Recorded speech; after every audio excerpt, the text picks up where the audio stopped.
ستاره ها با هم در مورد شما حرف میزنن، چون عشقشون دارن میچرخن به عشق شما. به هم میگن هست. آره دیدیش؟ آره الان اومد سر تو حیات رفت داخل. ستاره ها برای شما دارن میچرخن دیگه.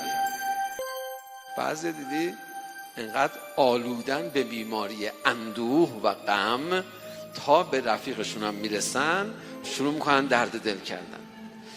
چه خبر؟ والا چه عرض کنم، اینقدر گرفتاری هست، چی بگم، از هر طرف میری یکی میزن، نمیدونم.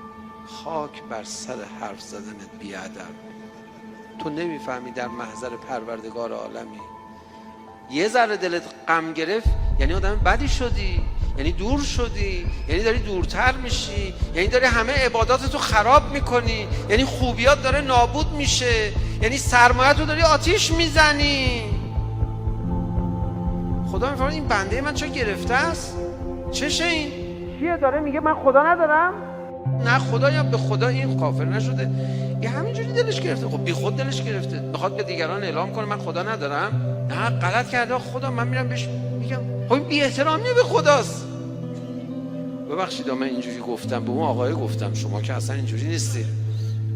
شما میگن چه خبر؟ میگی والا امروز خورشید دمید، ایام بهار، یکم هوا گرم شده، خب غروب شده، چه خبر؟ والا دیگه چه عرض کنم، الان ستاره ها میان همه به من دارن چشمک میزنن. یه دستی بهشون تکون بدید، همشون میلیاردها ستاره، بهشون سلام بدید. خوبه، خواهش میکنم ادامه بدید. شما کار دارم، من که همش بیکار نیستم به شما برسم. اندوه یعنی کفر، اندوه یعنی ناسپاسی، اندوه یعنی بی خدایی، بی عقلی. یک لحظه نذارید نشاط و سرور از قلبتون بره. این اندوه‌های معنوی به طور طبیعی در دل پدید میانا. یعنی هر روز باید شما اندوه تکانی بکنی از دل، ترس زدایی بکنی از دل، حسرت زدایی بکنی از دل. با این اندوه نمیشه حال خوش معنوی داشت.